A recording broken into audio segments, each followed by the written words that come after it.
Suspend করার অধিকার election commission নেই। সে অত মুচি লেখা দিতে পারে আমরা ডিসিপ্লিনের রুল, কারণ ডিসিপ্লিনের কথা যদি হলো তাহলে বলে দিন একজন সেনাবাহিনী এবং প্রাইমারি জওয়ান কি করে জানেন, 11 মাস ট্রেনিং এর পরে তাদের দেশভক্তি শেখানো হয় এবং তাদের ডিসিপ্লিন শেখানো হয়।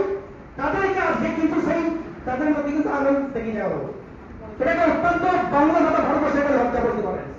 তার সঙ্গে সঙ্গে কি হলো, তার সঙ্গে সঙ্গে 7 জন জওয়ান যিনি ইফতার পার্টিতে গিয়েছে, আর মন্দির মসজিদ আমাদের ভারতবর্ষ সেগুলো জন দেশ আছে, থাকবে এবং আছে থাকবে। কল্পনা যে সেনাবাহিনী যোদ্ধারা যাদের ছেলে এবং যাদের ফ্যামিলির লোক আছে তারা নিশ্চয়ই জানেন ওখানে কোনো হিন্দু মুসলিম বিভেদ নেই, ওখানে কোনো সেকুলারিজম নেই, ওখানে কোনো কিছু নেই।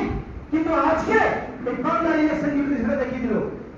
প্রাইমারি অবসানিক দলের যে ডিউটি সেটা নিশ্চয় জানে সিস্টেমের বাইরে কিছু নয়, কারণ সিস্টেম যেটা বেঁধে দিয়েছে তার বিরুদ্ধে কোন রকম কথা আপনি বলতে পারবেন না, তার বিরুদ্ধে কিছু করতে হবে। ডিসিপ্লিনটা যথেষ্ট ওরা জানে, কারণ তাদেরকে ট্রেনিং এর মধ্যে শেখানো হয় এবং ইলেকশন ডিউটি আসার আগে তাদেরকে সেইভাবে পাঠানো হয়, সেইভাবে পাঠানো হয়।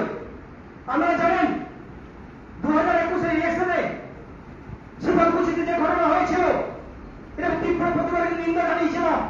কারণ এটা কিসের জন্য হয়েছিল, কি কারণে হয়েছিল সেটা নিশ্চয়ই ইনকোয়ারি হওয়া উচিত।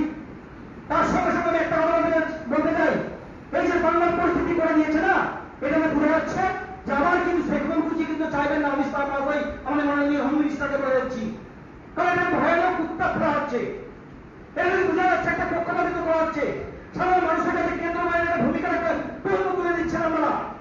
কারণ এই ধরনের সিস্টেম বানাবেন না যাতে কেন্দ্র বাহিনীর উপরে আমাদের সাধারণ মানুষ, কারণ সাধারণ মানুষের জন্যই কিন্তু এই কেন্দ্র বাহিনী, আমাদের কেন্দ্র বাহিনী